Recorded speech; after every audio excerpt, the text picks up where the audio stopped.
Hey folks, John here, Old Hickory Forge. Welcome back. If it's your first time here, welcome. So what's going on today, I'm down here in the workshop. I got the billet of scrap pile Damascus we made in the scrap pile Damascus video. If you haven't seen that, I'll leave a link, go check it out. Basically, I forge welded a bunch of crap out of the scrap pile together to make this billet, and we're going to use it to forge up April's charity knife. I asked on that video what kind of blade you guys wanted to see, and the most requested one was something called the Sgian, which is basically like a traditional Scottish boot knife. It's similar, it's kind of like a scaled down version of a dirk, and with me having just done the dirk, it just seemed kind of fitting. So that's what we're going to be doing. Organization we're donating to is St. Jude's Children's Hospital. Basically what they are, if you don't know what they do, they're a non-profit organization dedicated to providing care for like children with like rare diseases and stuff like that that normal hospitals aren't really equipped to handle, and treatment is often very, very expensive and out of the means of the vast majority of people, so they do it at no cost to the families, and they run entirely on donations. So I just think it's a good organization for the money to go to. But we'll take this, we'll forge up the knife. When it's done, it'll go up for sale on the Etsy store, and 75% of the money is going to St. Jude's. So if you want to check it out, stick around.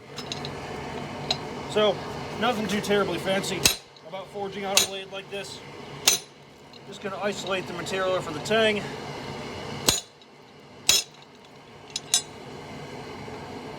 Bad. And then just draw out a tang. I took a little bit more than I needed, but that's okay. I've still got plenty to make the blade.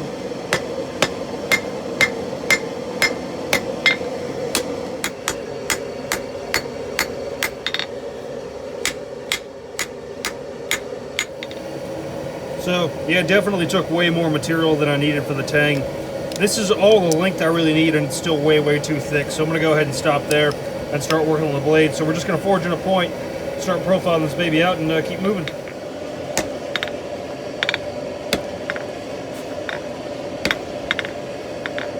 So I tried using the edge of the anvil to keep it from fish mouthing, but it still did.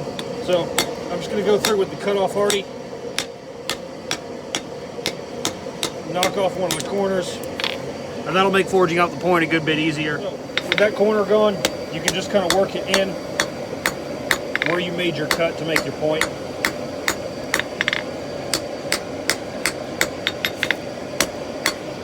So, characteristic of a Sgian, you'll kind of see this stout, triangular, almost wedge-shaped dagger blade. So that's what I'm going for now, and I'm just trying to thin it down a little bit as well.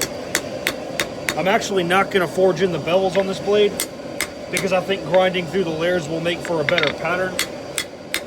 So all I'm going to do is basically just forge it to the outside dimensions I want, and then I go from there. So, if you watch the video where I made this billet, you'll remember that in its air-cooled state, it was still too hard to file, which leads me to believe one of those steels is probably L6 tool steel, which can air harden. So to do the file work on the spine, I have to anneal or soften the blade, which is done by slowing down the cooling. Ideally, you'd have like a kiln or something you could set to decrease over a certain amount of time, but I don't. So what I've done, took a piece of 1.5" square steel, heated that up, brought the knife up to the critical and laid it on there. That big chunk of steel is going to slowly cool down. It's going to take a good 2 or 3 hours before you're going to be able to pull it out of there. And hopefully that should give us a piece of steel that's soft enough to work with. So, my Field Expedient anneal seems to have worked. You know, the knife is soft enough to be filed on now, which is good. But there's way more material than we need, especially in the tang. So I'm just going to clamp this thing to a board and go at it with a hard disc on a grinder and hog off about 30% of this material before we keep moving.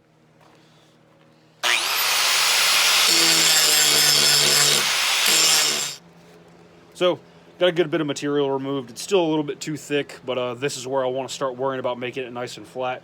So I got me a welding magnet here. What's cool about making a small knife like this is I can just kind of push the whole thing into the platen like that and get the whole thing nice and flat. Surface grinder will be great for this, but I ain't got one, so this is what I'm doing.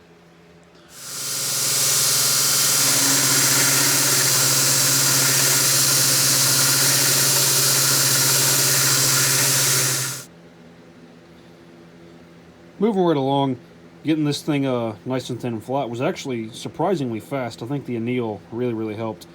But I've gone ahead and tapered the tang. Also, if you're going to fit a guard or a bolster, your tang has to be both the thickest and the widest up here. Otherwise, you're going to end up with gaps.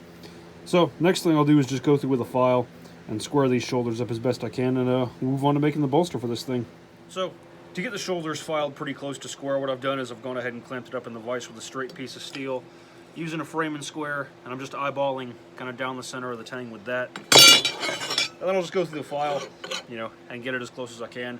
Because I'm hot fitting a guard, it doesn't have to be like dead, you know, 10,000ths of a micron perfect, because you can recess the shoulders into the guard material ever so slightly, but you still want it to be close, you know, for ease of fit up and for the sake of craftsmanship.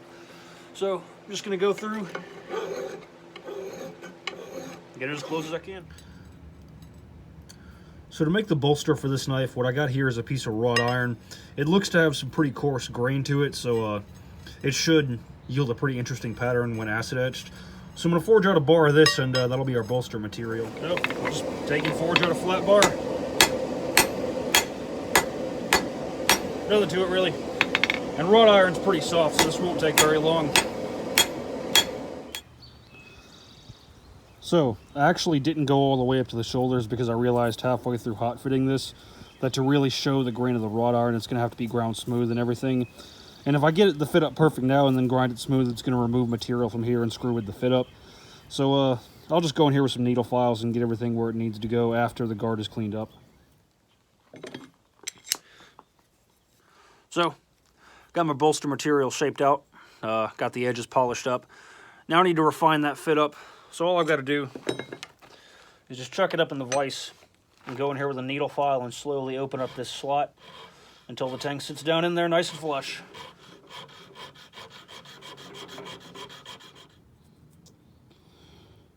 So here's where we're sitting on the bolster. Fit up's not perfect just yet because after heat treat I'm going to have to grind on this blade a little bit more, and that might screw with the fit up if I make it perfect, so I'm just going to wait until afterward to get it the rest of the way done. I've struck in where the bevels are going to be just to give me an idea of where I need to do the file work. I'm actually going to do most of the grinding on this blade after heat treat because I don't know how this steel is going to behave during the quench, and I want to give myself as much chance to succeed as possible. But we'll get the file work done and we'll keep moving. So I ended up having to anneal the blade again to get the file work done. But it's in there, and I'm going to go ahead and quench this thing while there's still a lot of meat here and just deal with doing all my grinding afterward. Pattern's looking pretty cool though. I really hope this thing makes it through the quench.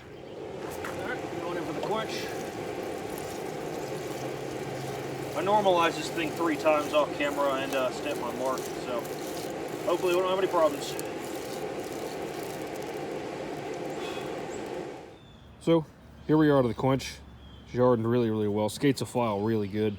I'm going to throw this guy in the oven at 400 for about an hour and a half or so. That should get it down to a serviceable ductility.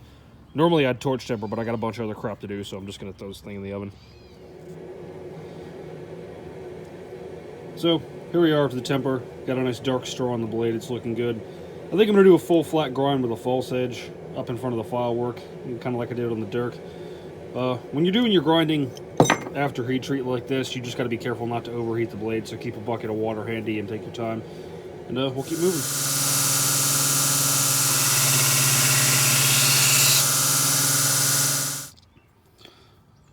So, I got the blade ground down about halfway to its finished thickness.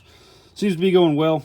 I decided to go ahead and start working on the handle, so what I did was I took a block of African blackwood, drilled 3/4 inch holes, and then kind of rocked the drill bit back and forth to get a slot.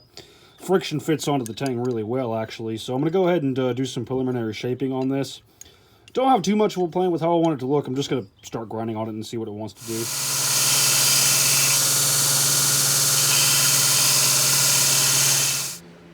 So, this is the tentative shape I came up with. So I'm going to go ahead and hand sand up this handle, get the edges of the bolster polished up, get the front polished up, and then all that's left is going to be to grind, etch, and sharpen the blade. It's moving along. All right, got our wrought iron bolster in the ferric chloride. You can see it working real good there. I'm just going to leave that while I grind the blade the rest of the way and get it ready for the etch. Got my handle block right here ready to go. It's looking good, so we're near about done with this thing.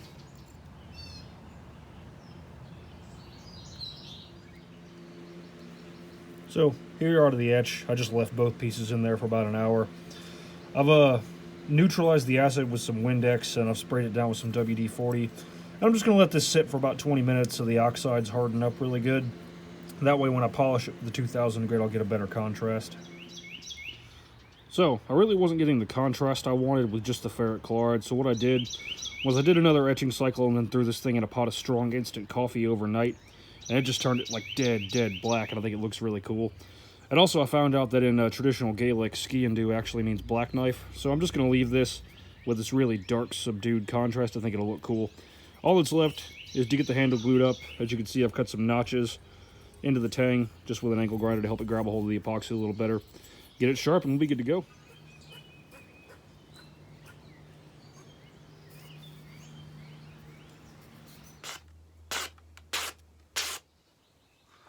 So how you like that? Not too bad for a knife made of literal garbage, I think. Took it edge really well. It's good and sharp, as you just saw. Feels pretty good in the hand. I like this knife a lot, actually. Almost wish I could keep it. But it's up for sale. Link in the to the Etsy listing in the description box below. 75% of the money is going to St. Jude Children's Hospital. The other 25% is going to the consumables it took to make the knife and to keep the workshop running and whatnot. If you like what you saw, like, share, subscribe, all that jazz. Always more cool stuff coming. The 10,000 subscriber giveaway video is going to be coming up pretty soon.